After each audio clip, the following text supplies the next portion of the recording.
Welcome to Embedded Finance Review podcast. My name is Lars Markel. Today I'm speaking with Nick Sühr, who is the co-founder and CEO of Kasko. Nick is a true Insurtech expert with over 10 years of experience. And with Kasko, they offer a digital insurance solution to insurances and brands. In this episode, Nick and I are taking a deep dive into the world of an embedded insurance. We're speaking about the most popular use cases within embedded insurance, the type of insurance products that can be embedded, and we explain how these products can be built. Let's dive in. Hey, Nick, welcome to the podcast. How are you doing today, and in what part of the world are you located right now? Hi, Lars. Thank you very much for having me. I am very good. I'm in Hamburg, Germany. Yeah, and we just spoke a pre-chat about that. That's actually the place also where we met the first time a couple of years ago, back then when I was still working in open banking, and you were already like heads down on the Insurtech trends. And yeah, this episode will be completely focused on the topic of insurance. It's episode number 14. The first 13 episodes, I covered a lot of other financial products in the embedded finance world. Now it's time finally to do a little bit of a deep dive into the world of embedded insurance. And I guess I couldn't have any better guest for me to help me to guide through this jungle. Let's see how it goes. Let's see. So maybe let's kick things off very easily. Embedded insurance. When you think about the term embedded insurance, let's start very practically from a user perspective. What are typical use cases where we as a consumer or maybe even business owner engage with embedded insurance? What are the use cases?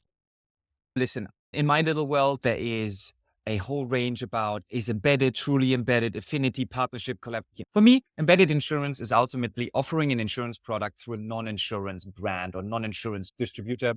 I would even include banks where the area is a little bit gray, but these are things like getting a CPI product when you take out a loan, credit protection product, right? When you are unemployed or you die. Travel insurance when you buy an online airline ticket or a car rental thing, but also warranties. When you buy a washing machine, you have a purchase protection. Credit cards is a big one, obviously. Cars. So at the end of the day, the main premise is it's an insurance product that is either attached without your choice to a good or service, or you have the option of buying it at the point of sale. Okay, and that's a fair approach, but let's say we take a circle diagram and show which are the biggest areas of embedded insurance. You mentioned now a couple of one. Is there one or two that's really standing out? And again, I'm probably coming here more from a consumer perspective. I would guess like e-commerce, protection for certain goods that I buy online. Let's say an expensive hardware, a computer, iPhone, phone, maybe a drone. This is probably a common area of embedded insurance. Would you agree with that? Or I mean, I don't have the figures, but I would say warranties, extended warranties on white goods, gray goods, mobile phones is a really big one. I would then banking, loan protection is a really big one. Credit cards is a massive one. Think about travel insurance on Amex, etc. And travel with airlines. So basically the ones I mentioned, I would argue probably cars is then the big fourth. And I think that's the interesting thing. There are hundreds, if not thousands of different insurance use cases because and by the way, it's always easier to simplify when you don't know what you're talking about. I'm not a finance expert. I'm an insurance expert. It's hugely different organizing a warranty for a mobile phone than for a car, than for a washing machine, than for travel. So you have both in terms of pricing and managing the contracts, but especially during fulfillment. Because sometimes you need to organize a guy who fixes your washing machine. That to me is a deeper, let's say, orchestration and organization effort than handing out money. Sure. And now we touched a little bit on let's say on the use cases. So for me as a consumer, what I'm engaging with, we spoke about you spoke about the credit card or the card in general, travel insurance, when you buy maybe a travel trip or e-commerce. So kind of like these are, I guess, the areas where I as a consumer can either, as you said, like I have to choose it. I guess an example for I have to use it is like the protection for maybe when I take a loan. That's probably some areas where I can't really choose as a person if I want to get the insurance, yes or no? From a regulatory perspective, you can. From a practical perspective, sometimes the loan officer strongly suggests that loan inception would be helpful if you were to take out that high margin credit protection insurance product. Okay, understood. Makes sense. And then the That's one of the use cases, and then coming to the insurance products that are being embedded. I mean, you touched on a couple of them as well. This is either protection for a good, I guess, like an item that I'm buying that I want to protect potentially myself as well, or family members when it's about travel insurance. Like, what type of insurance products can be embedded into the non-financial world? So basically, the wrappers I've kind of mentioned, but if you want to abstract it away, insurance is roughly set up in kind of three lines of business, for three segments: property casualty, life insurance, and health insurance. Now, when you're looking at property casualty, what you're really insuring is either damage to something, liability to something else, or let's say legal recourse.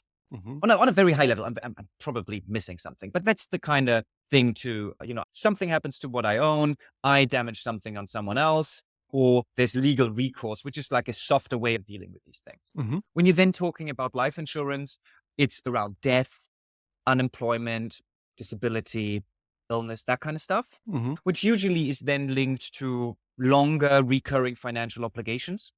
And health is, your health, right? It's out-of-pocket expenses based on, hospitalization, etc.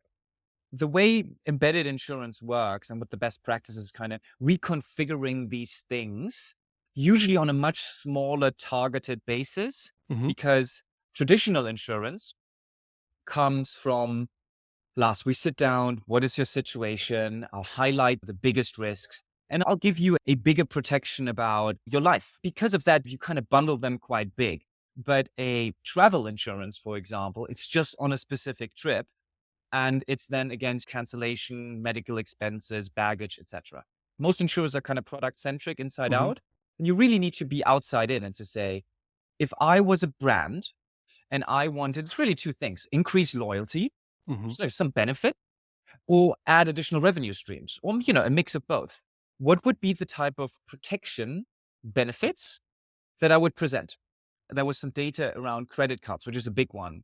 And the guy told me, it's interesting. So no one remembers the credit card benefits. No one actually knows what the benefit is on that credit card. And a lot of them are insurance. However, more benefits mean more uptake of people taking out the credit card. Is that a typical example where you look at all the benefits, and if you would look like one by one and each benefit, you say the value is not that much, but you see 10 of them in a row and you feel like, oh, wow, this covers like everything and anything, Totally. and it feels better than the parts of it, basically. Listen, there is absolutely psychology involved, and there are especially voices from the more kind of traditional, insure what matters, that say, why should I insure the deductible on my rental car? That's not what insurance is for. From a purely expected loss perspective, that might actually be true. Insurance is more for low frequency, high severity events, floods, maybe increased frequency these days, rather than some of the kind of more frequency basis. But at the end of the day, it's about removing friction. So an interesting stat was ticket insurance is a big use case. If you offer ticket insurance at your ticket checkout, the uptake on your core ticket insurance goes up by 2 to 5%. So there's a psychological element. And at the end of the day, I think let the customer decide. If they want to buy it, go for it. And the only way for potentially brands or regulators is just to look at how much commission is potentially in a product. As you could argue, a product where 80% of the cost is commission might not be a good product. Then again, are we really worried about the margin of the iPhone? I'm agnostic about this. I just think, people are grown-ups and let them decide. And I guess we can probably say that for different financial products in the embedded finance world, but I would probably argue, especially embedded insurance, one of the major benefit and a little bit coming like to the benefits you meant to touch on some of them for the consumers. You mentioned already the potentially maybe insurance for a ticket. You're buying a ticket, I don't know, for a concert or even a travel ticket, and you want to insure yourself or the trip if something happens in the meantime, right? And I guess this is very often where the consumer maybe wouldn't really bother or wouldn't really invest the time to actually find an appropriate insurance, because the process might be actually quite messy, finding an insurance which exactly fits this purpose, which covers these kind of things. Maybe especially when talking about people who have moved countries, don't even know what insurance are available, and it's a messy process. So obviously being presented at the point of need is an absolutely benefit for them because they can decide with like minimal investment of a time if this makes sense for them, yes or no. And obviously it should be optional at that point of time, so there's no force to take it. But if it's an option, then obviously it's a major benefit. Yeah, I mean, I would say it's a convenient way. Generally speaking, insurance needs to be sold. It's rarely bought. Now, whether that is your friend who works for an insurance company, kind of actively talking about, it's like, dude, you have a child. What about life insurance? And you're like, okay, now I need to go through that whole process. It's complicated. Now, I think the main part is about convenience. And by the way, in any other industry, convenience has a price attached to it. So are you likely to get the best price for the particular product if it's offered at the point of sale? Probably not. However, what is your time worth, right? How much do you spend every year optimizing your insurance contracts? Now, that can be, but ultimately, that's the decision of the brand. Does the brand want to drive customer adoption, benefits, or monetize? And I think that's up to the brand how to treat their customers. But generally speaking, there is a fair argument to be said that point of sale, the more convenient something is, you usually pay more for it.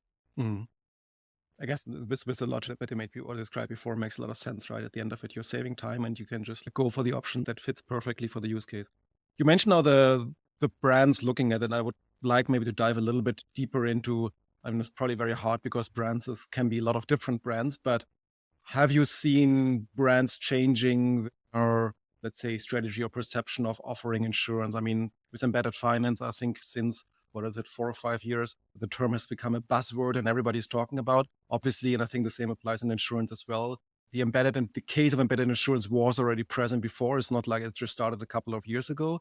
So wondering like, how do brands think about insurance? And have you seen over the last 10 years a major shift of brands when it comes to these offerings? Brand looks at this slightly differently, especially even if they're direct competitors. Would you be able to put them in specific buckets? I mean, is things one brand differently about it for a specific reason, or is it? I mean, ultimately, it's a matter of priorities, right? So insurance is an auxiliary revenue stream for most. And at which point do you want to, first of all, do you want to add auxiliary revenue streams? And how does that rank based on your priorities? And ultimately, I think it's a matter of scale. So the larger the platform, the more sense at some point it just makes, okay, now let's just make 2% more revenue. Let's get 2% more profit from that revenue. That is a function of the size of the revenue bucket. The second thing that's the demand side. And then there's the supply side. The cost to onboard insurance products that are tailored to me and thus also drive higher adoption has significantly come down because there's been, embedded insurance is actually one of the largely working Insurtech bets. Not many Insurtech bets have ultimately panned out towards what the investors wanted in the time frame that we're currently looking at it. But embedded insurance is actually one of the things where you can outdo the insurance companies quite well or support them, depending on how you look at it. But with those two inflection points, higher demand as platforms aggregate and reach scale, plus the costs of embedding and designing these insurance products has significantly reduced. Investment in technology, experience, again, scale.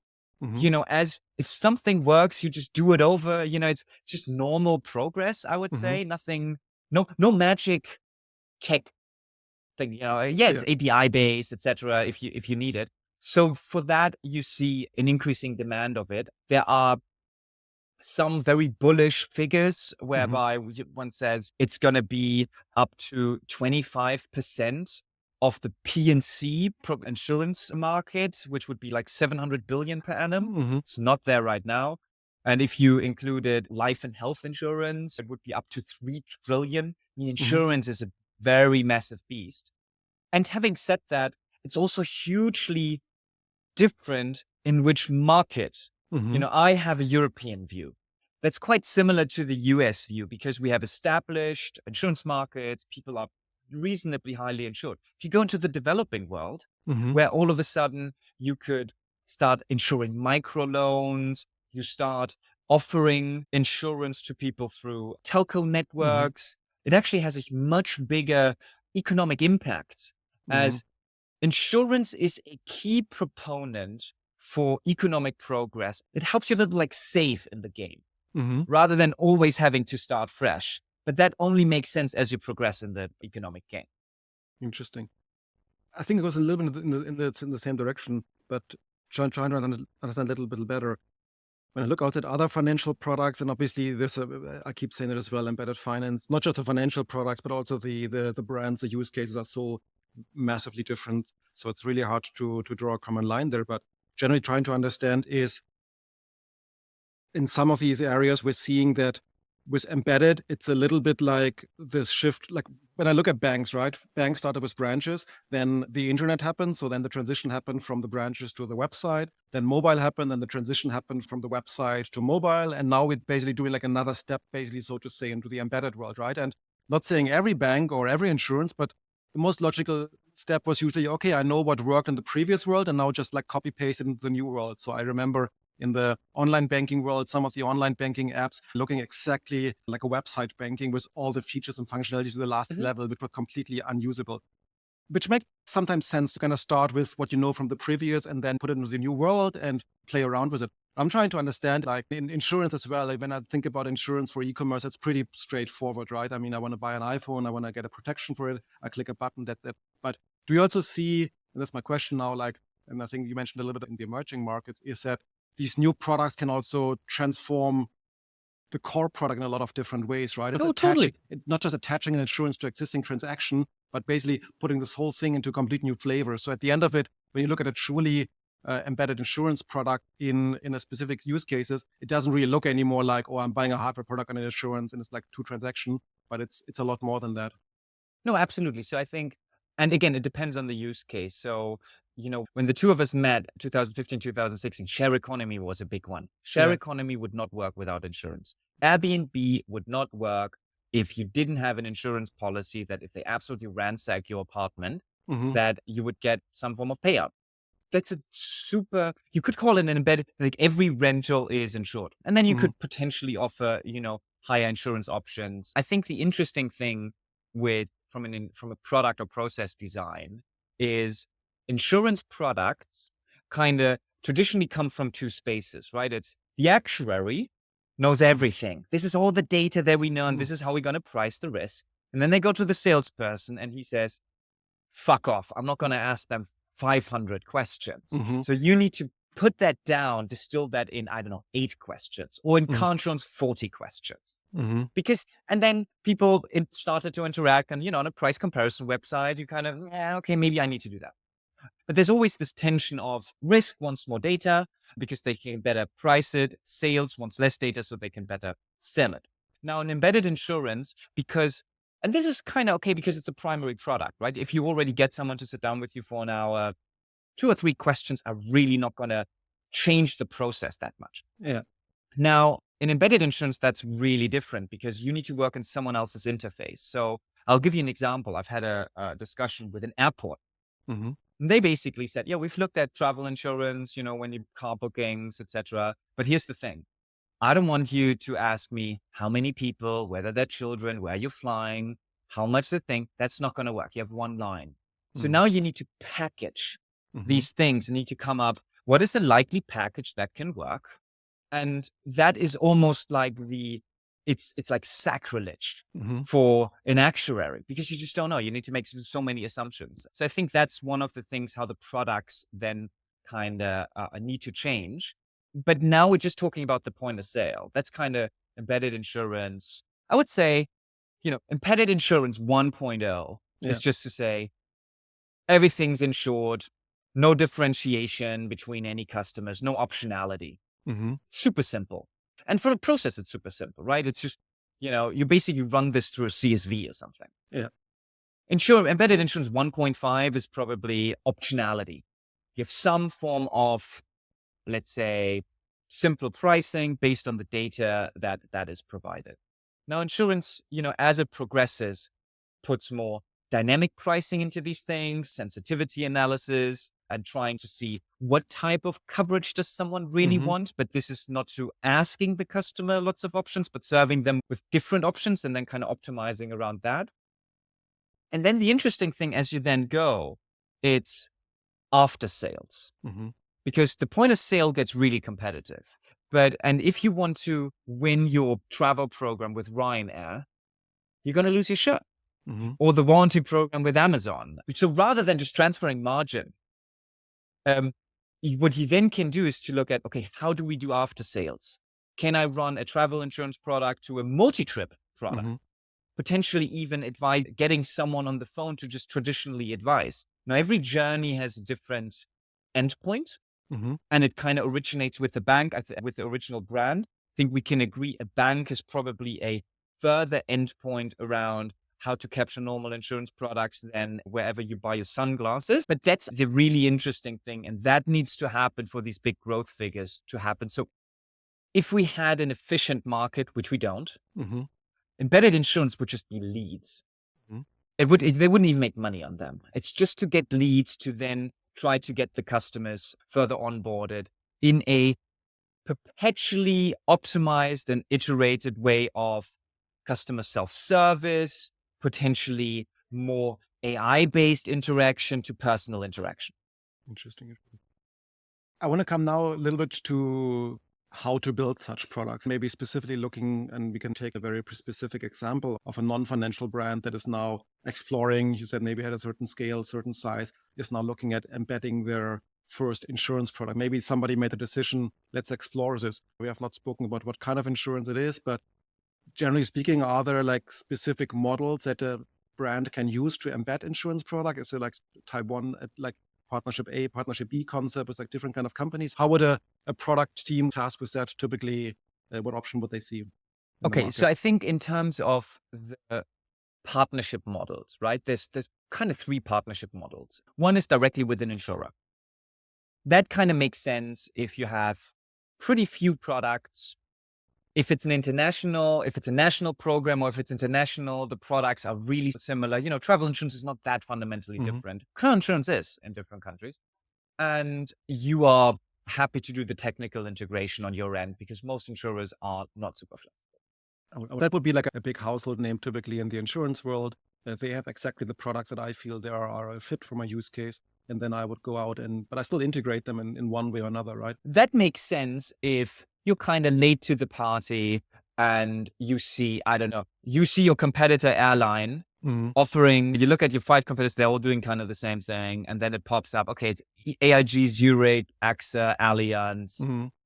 Chances are, if you're just copy and pasting, chances are you can just kind of go direct. Because there's, you're in tried and tested waters. And, insurance companies, they're not stupid. They're just really big. So it needs to reach a certain threshold for them to adequately put resources behind it. Of course. Now, if you're kind of more looking, we want a more customized product, we have a specific data model, you want to create a specific taxi insurance because you have all this great data about the different drivers or ride hailing, and you want to have a really dynamic model. Don't go to an insurance company. Then you need to go to, it's called a managing general agent. These are kind of intermediaries. They act like an insurance company other than taking the risk. So in insurance, there's a really cool thing.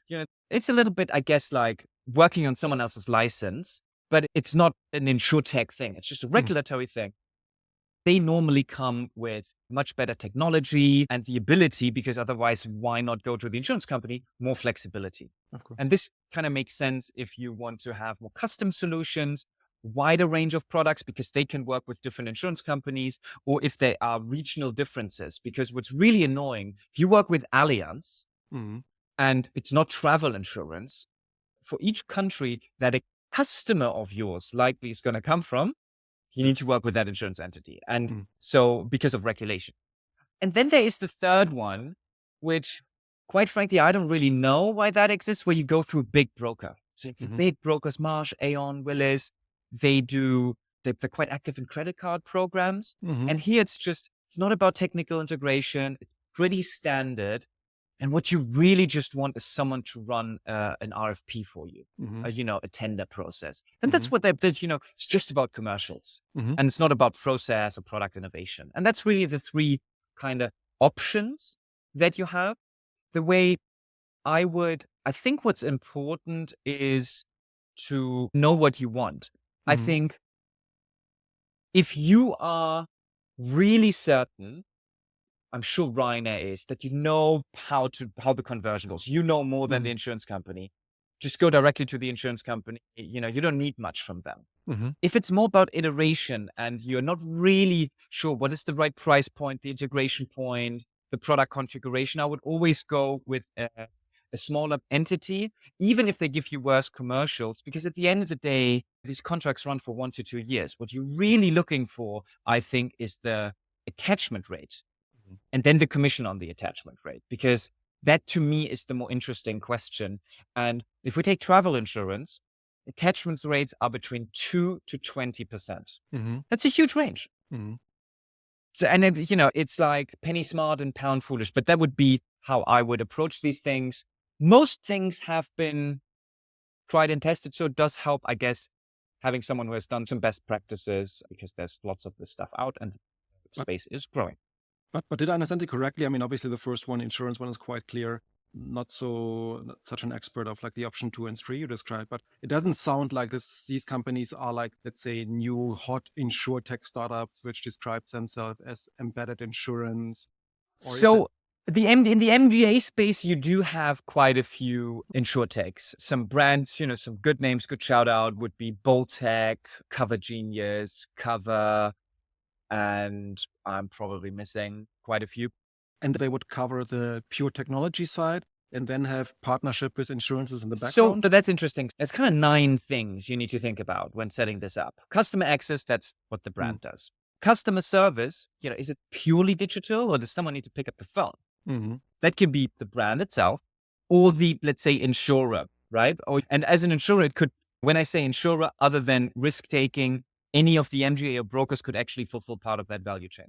Product design, that normally comes from the insurer. Process design, brand and insurer. Pricing, underwriting, that is kind of accepting, setting the pricing. Payments, is it the brand or the insurer? Risk-taking, that is always the insurer, regulatorily.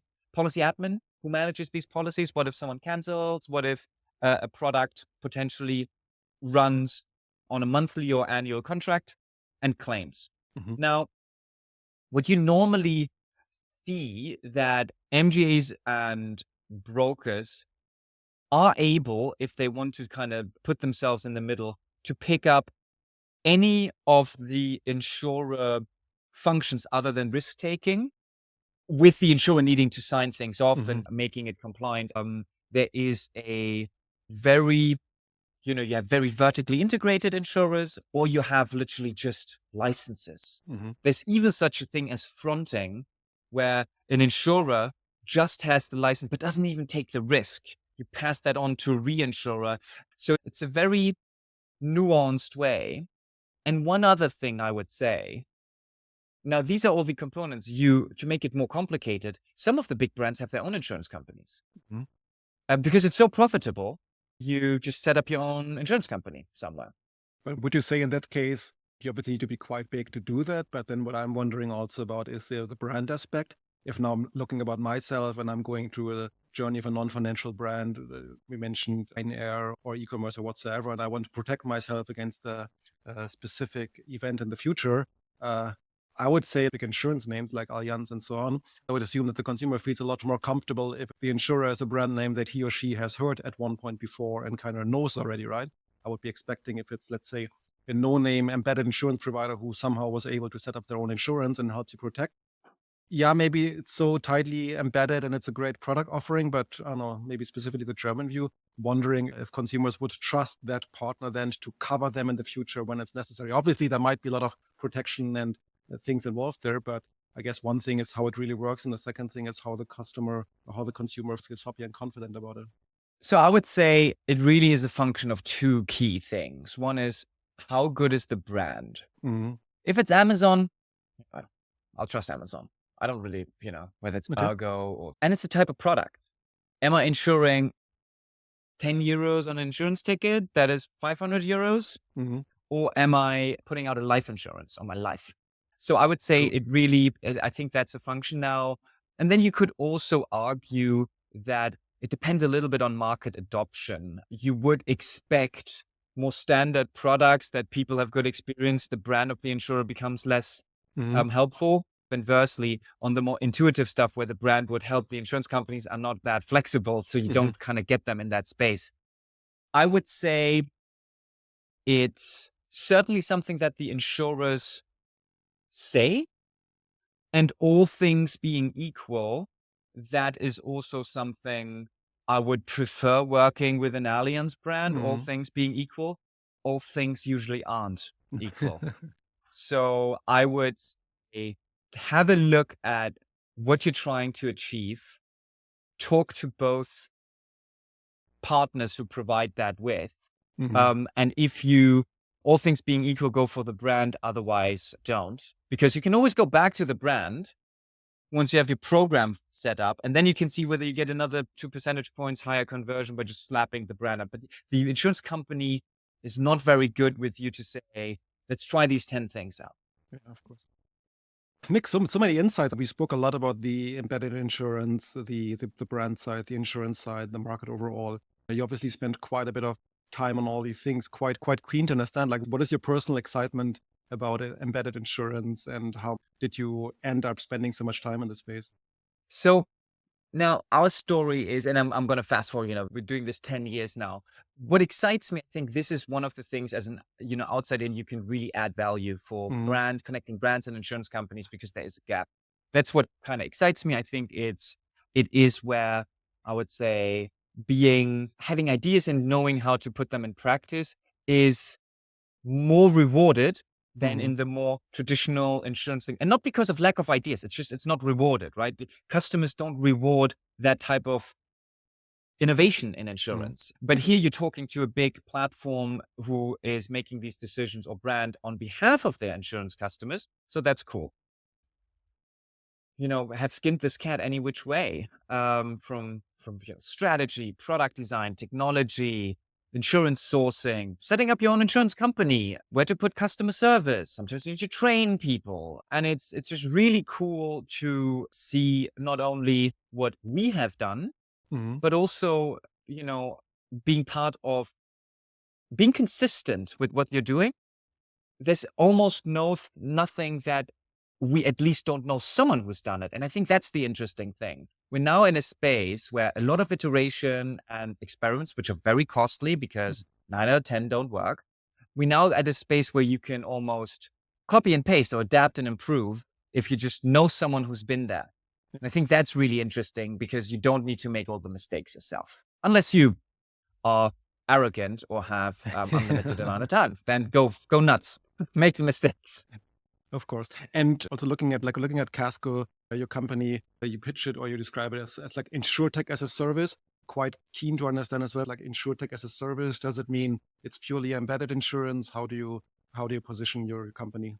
Sure. We mean that in the widest sense possible, obviously derived from software as a service, but it's to say, assume that we act as your internal Insurtech. So for insurers, at the core, we do technology. We enable their technology because their legacy is not really, the cost of manufacturing would be too high.